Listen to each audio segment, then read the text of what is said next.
Oshe, clean sheet FC. Clean sheet FC has done it again. Oh, I Arsenal waiting this up now. Show other teams the way. Don't keep it to yourself.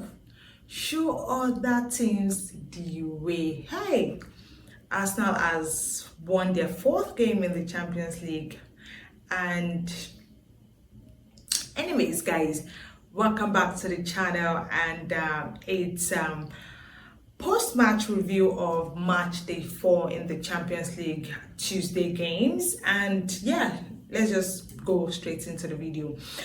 Arsenal obviously won their fourth match, making it 4 wins out of 4 in the Champions League, 12 points, top of the table.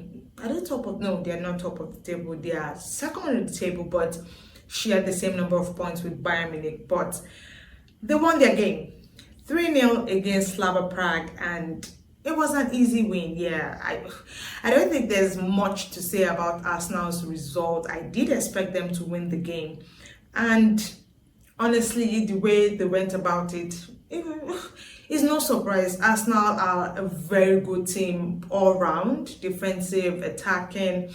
Even their midfield of Rice, Zubimendi, yeah, they locked Slavia Prague. I don't even think Prague had any any chances going forward.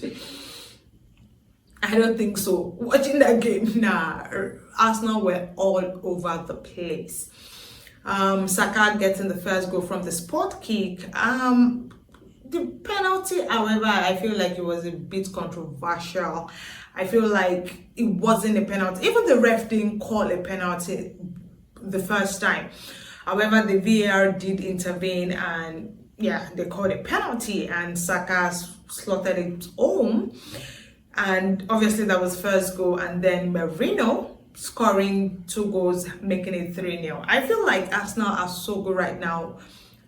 Even aside from their starting level, their players on the bench, yeah, they're so good.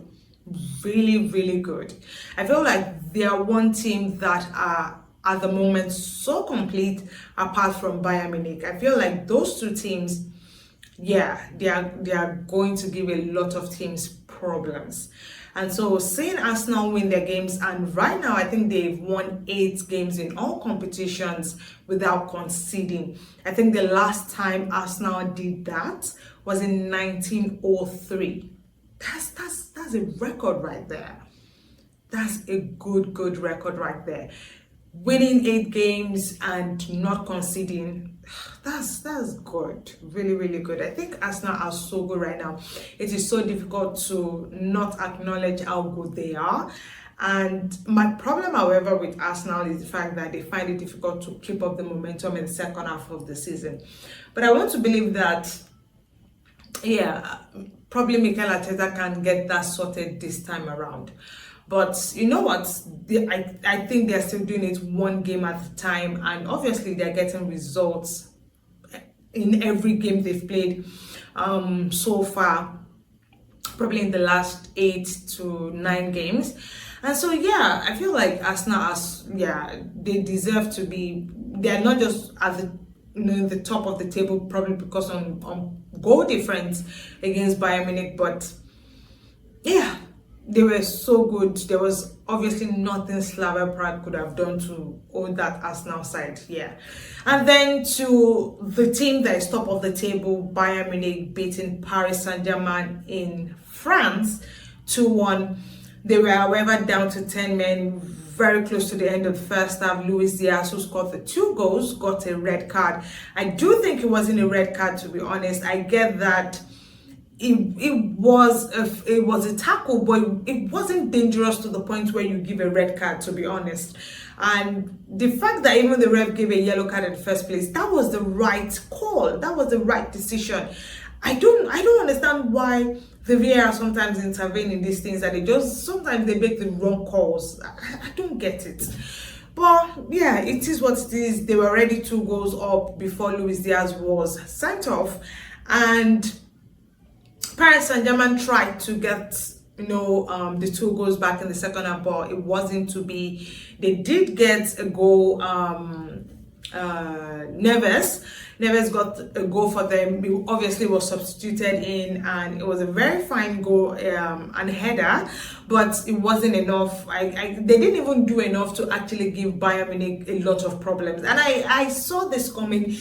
Looking at even the match that these two sides played against each other in the FIFA Club World Cup, Bayern Munich played way better than Paris Saint-Germain.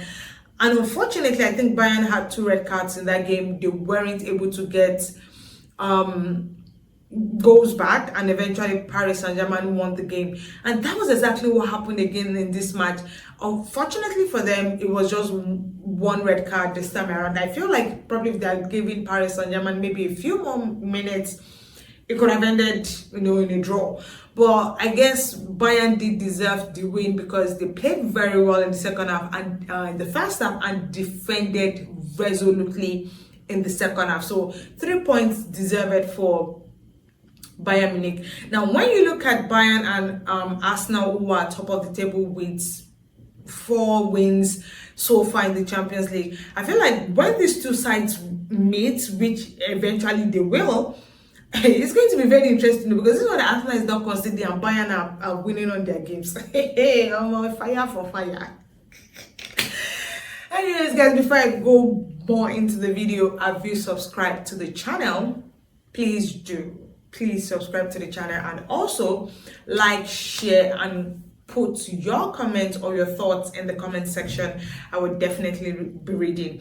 And then to the other results, it is Liverpool beating Real Madrid 1-0. I must say that Liverpool put up a very, very, very good performance. It was, I actually think they could have scored more goals if not for Courtois. Man, Liverpool had about 15, 16 shots and about 9 of them on target.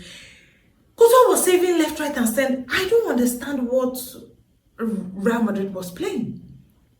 And then it's not even just their defense that was even bad.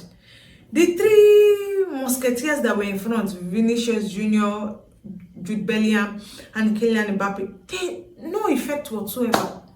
Nothing. They did not do nada. Nothing. They did not do anything. I don't think either of them even had a shot on target. None of them had a shot on that. There was absolutely nothing for Mamadashvili to save. The guy was just chilling. Maybe Jude had just a little impact in the game, but you see Kylian Mbappe and Vinicius, you see those two, God forbid. And then I think Rodrigo, who came in, he did better than Vinicius Jr., to be honest. I feel like he even had more of an impact, even though he came in 78 minutes or something like that. But to be honest, Liverpool did deserve the 3 points. It was a very beautiful header from McAllister. However, I feel like if Courtois doesn't win the man of the match, then definitely Szoboszlai should win man of the match. He gave Courtois problems. Like, hi God. The shot this guy was from left, right, everywhere. Courtois was like, this boy will kill me. He gave Courtois a lot of problems. And I feel like Szoboszlai has been Liverpool's standout performer coming from even last season.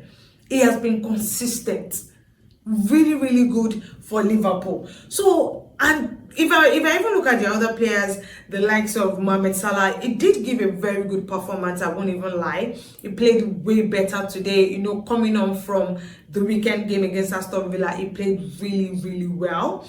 Who again will I say played very well? Ugo Ekitike didn't really insert himself into the match as much. It didn't really, I didn't see much from him. I expected better, but you know what? The other players, I think they did a wonderful job. Bradley was so good. Like, he held, what's his name? Is it Mbappe? He held him by the scrotum of his neck. He said, you today, you're not going anywhere. he had Mbappe tight. He didn't give Mbappe any chance at all. So it was a good one that they were able to win the game 1-0. And then to other games, obviously Napoli playing out a 1-1 draw. I don't know. Napoli, these people they're supposed to be champions, but somehow they played a 0-0 draw against Eintracht Frankfurt. Am I even surprised? No, I'm not. Ha. Anyway, to other results, Atletico Madrid did beat Bodo Glimt 3-1, and actually they played Union Saint-Gilles 3-1. Obviously, Galahad getting a goal in that game. Yeah, looking at how badly they played against Arsenal in the last one, they actually, I expected them to win this game against Union Saint-Gilles. Then Bodo Glimt lost to Monaco 1-0. Juventus played out a 1-1 draw against Sporting FC. I think both teams got, this game in particular was just all over the place. So a draw was deserved between both sides. And then Olympiacos played out a 1-1 draw against Eindhoven, and Tottenham were 4-0 winners over Copenhagen. Yeah, I expected Tottenham to win. As I said in my preview match, I expected them to win the game, but if they didn't play very well, there's a chance that the match might end in a draw. But they played very, very well, even though they were even a man down. I'm surprised. Yeah, I'm surprised, but they were playing at home and they needed to snap out of that defeat against Chelsea at the weekend. So definitely was a very good performance. Brennan Johnson getting a goal. Odubert, obviously Van der Ven and Palhinha. It was a good one for Tottenham anyways. I did expect them to win. Maybe not by a 4-0 scoreline, but yeah, a win was expected of them. You don't want to lose back-to-back at home. Even though they've had a very terrible results at home this season so far, they've had better results playing away, but you know what, they won, and that's the most important thing. Well, those are my thoughts about some of the games that were played on Tuesday, and the results that I expected in some of them. Arsenal, yeah, definitely, I did expect. I wanted Paris Saint-Germain to win, obviously, against Bayern Munich, but Bayern were just too good. And then definitely I was expecting Napoli to win their game, but it was a disappointment that they eventually drew the game. But those were the results anyway. Share in the comment section what you thought of match day 4 Tuesday games in the Champions League phase.